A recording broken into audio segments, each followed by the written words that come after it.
Welcome to the Why Isn't It Working Business and Tech podcast, talking all things business and tech in the emerging and enterprise space. Here are your hosts, Karl Wood and Michael Hamilton.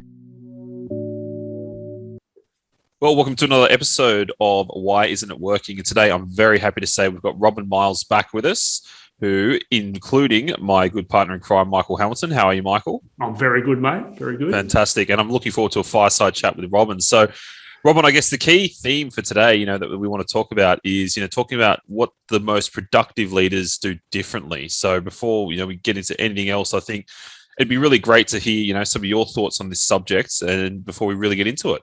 Yeah, perfect. Look, this is such a key subject at the moment. There was even research done last year on, with COVID times and all this, that in actual fact, people are busier than they've ever been before. The boundaries between their home life and their work life are more blurred than they've ever been before. They're more stressed than they've ever been before, but they're actually not as productive as they've ever been before.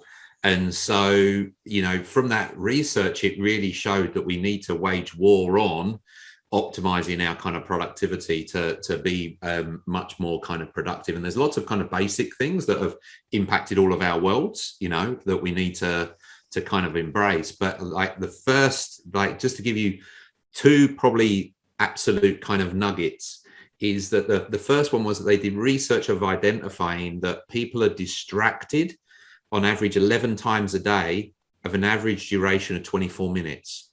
That's a lot of time wasted every single day. So if you can wage war on distractions, where is your energy and time being distracted?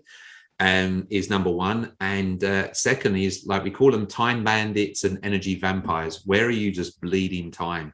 And that's like the real archery kind of getting rid of that to actually optimize our productivity and be more effective with time, I reckon. So there's a couple of key things straight away. That's really interesting, Robin. And I guess, being the principal for InspireMe, you obviously must work with a lot of different people in different industries across this.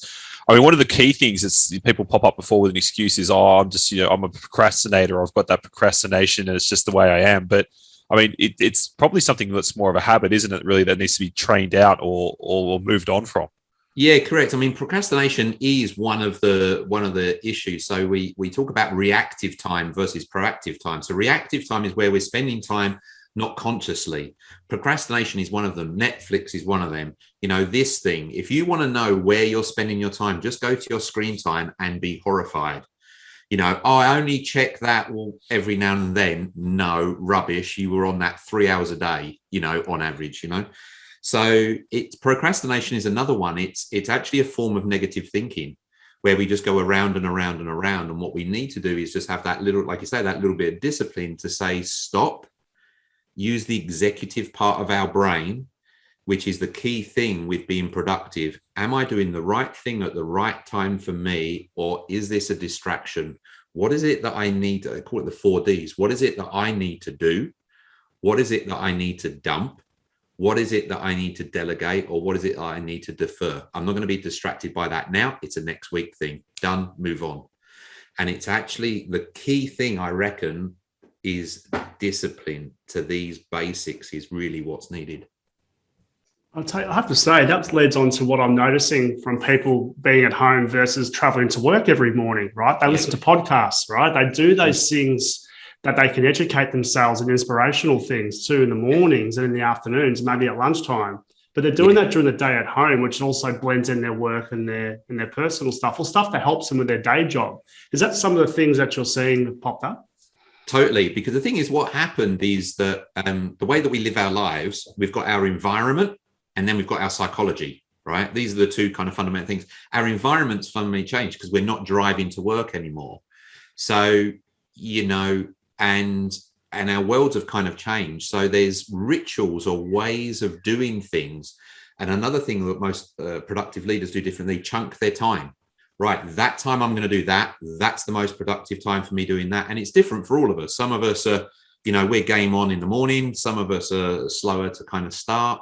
So it's a matter of picking the optimal time for doing things. Like, say, people driving to work, that's a great time for them to listen to a podcast or whatever. They haven't got that anymore. And they're on electronic devices all the time at home. But it's a matter of now changing that with the changed environment. What's your new I think people have been very good to react to things, but now we need to respond. What is the better, longer term rhythm for me to do those things that are important? Because otherwise they're just going to be totally forgotten about. And when we are not disciplined with our boundaries about when we do things, the world will just suck us dry of time and energy. And it's not anyone's fault, but it's ours for not having that discipline and adapting to the new environment. So book some time in your calendar to isolate things away from each other, especially you go for a walk in the morning, pretending like you're going to work. Correct. Do it differently. Yeah. I've even have clients that's really helped them and, just actually put work clothes on and then take work clothes off just to remind them that I'm game on, I'm game off now, Yeah. One of the things I guess to touch on, Robin, when we talk about the 4Ds, delegation is a really interesting one because, in an office environment where we're working in a team, it's a lot easier, I guess, to hand off the particular task or build a relationship with someone to push that trust to them. But now that a lot of people are isolated, how are you seeing people trying to manage that delegation or are they taking a lot of work on themselves and that's also burning them out too? Yeah, totally. So in this subject of kind of I call it optimized productivity, delegation is one of the skill sets that I have sat there along with coaching as well.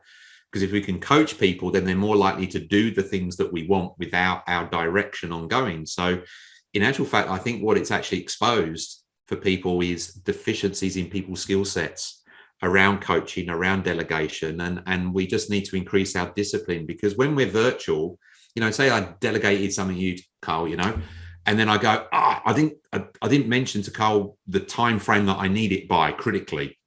I might see you in the kitchen. I'll say, Karl, I really need it by Tuesday. You go, got it. You know what I mean? It's great. But because we're not around one another and the opportunities for miscommunication are increased, conflict levels are increased because we're not face to face, we're further away from one another. Both of those things take time and energy to kind of sort out and they're a drain. So we've got to be super disciplined around delegating. So it's not the delegation doesn't work. It's when we're being sloppy with it. Oh, can you do that for me? Can you do that for me? I'm not providing you the context. I'm not providing the reasons why. I'm not connecting with you about what else you've gone on. I'm not helping you kind of prioritize where it should kind of fit. Do you know what I mean? And this is where some poor people are at home being bombarded, not achieving anything and getting pretty stressed and overwhelmed, to be honest. Are you finding that, I know we discussed this in the last podcast we're on, that during 2020, people have learnt things and had these issues, but are they applying them in 2021 from all the people you talk to, like all the delegation methods, all the advice that you've been giving? I'll tell you, God's honest truth, I'm busier than I've ever been before because people haven't done what they know they needed to do. And it is get back to basics. Now, people's egos are tripping them up. They're like, oh, no. I do all that basic stuff, all the 7 effective habits of highly performing people. And I do that and do that, it's not that, I'm like this. And it's actually now impacting people's mental health because overwhelm comes in 3 stages. One is, oh my God, there is so much to do, which is, okay, well, I need to, get planned and organized. The next stage of overwhelm is, oh my God, I've got to do all of this, which is basically that you're not delegating effectively. And then the third stage of overwhelm is that, oh my God, I can't do this anymore. You know what I mean? Which isn't true. Of course you can do it. It's just that you haven't got out your head. You haven't been disciplined about the basics. And the truth is that I go into overwhelm on a weekly basis. I've got kids, I've got homeschool, I've got wife, I've got work, I've got, a whole range of things. You know what I mean? And every now and then, and I operate at quite a optimized level. So I'm always pushing the boundaries. I'm like, a bit too far, back off, And so the reality is we're all going to overwhelm, but the answer is always the same. Be more disciplined and come back to the basics. And we've got to be truthful with ourselves as well. And if you don't, and that's where working with people, like you say, the people who go, yeah, Robin, I've just been chipping away and really consciously doing these things. And I say to them, I want to let you know that if you didn't do those things and be disciplined about those small things that you're doing, you would be very quickly going down and down and down in a pit of despair. Do you know what I mean? So what I'm really seeing is from last year where people knew what they needed to do, the people who haven't are really feeling the effects right now. And there's more people reaching out to me who feel really stuck than ever before, to be honest, right now, even though the pandemic's been going for, 18 months. That's a really interesting point, Robin. And like you said, probably now with the adjustments and the ongoing struggles, there are a lot of people reaching out to, people like yourself.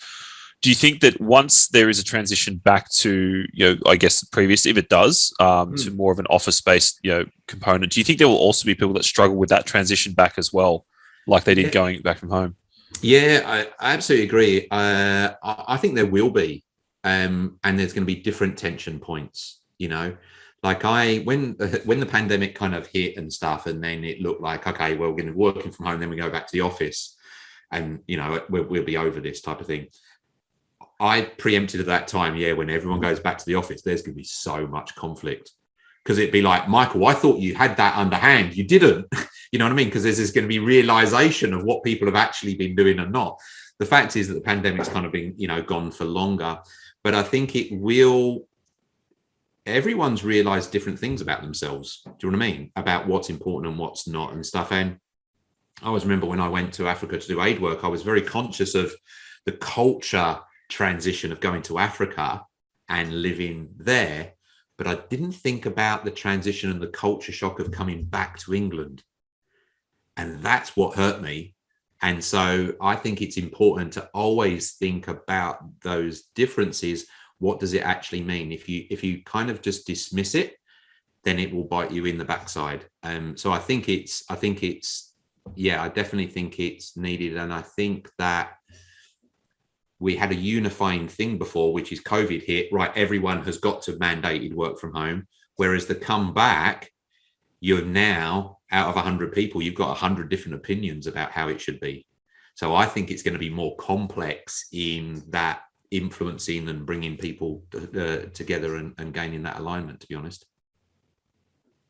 100%. I think that we're definitely in some very, very interesting times, when people are sort of strategizing whether it's going to be a return to form, a bit of a hybrid of both, or, some companies, for example, have said that they're happy for their employees to choose where they want to work moving forward as well. So do you have a strong opinion on this either way, Robin, on what do you think the best structure is, or do you think it depends on a company by company basis?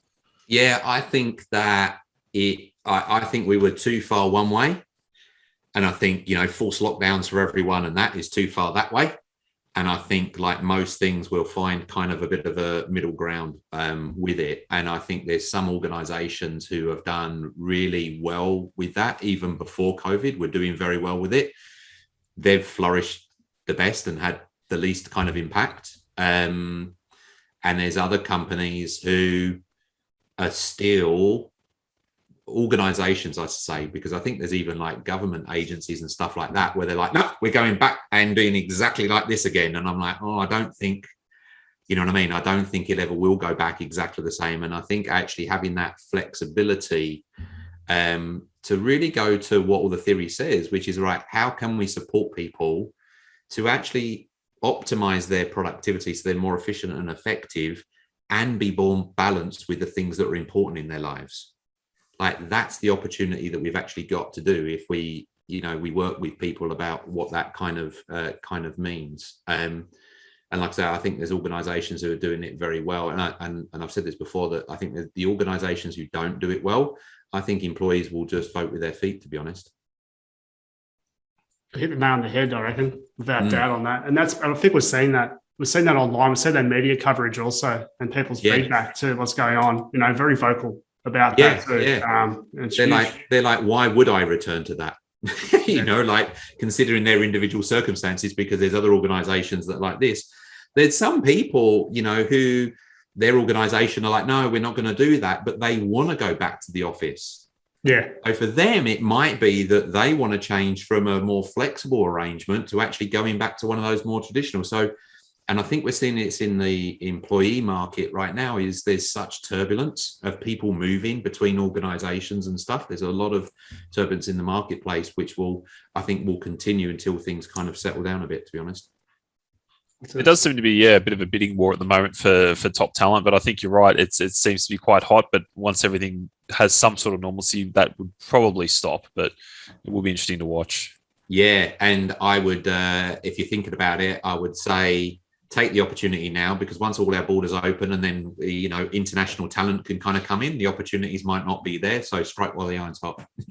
Good advice. Well, Robin, thank you very much for joining us on this quick fireside chat about this subject. It's been fantastic. For everyone, definitely check out Robin at inspiremeconsulting.com.au. A wealth of experience.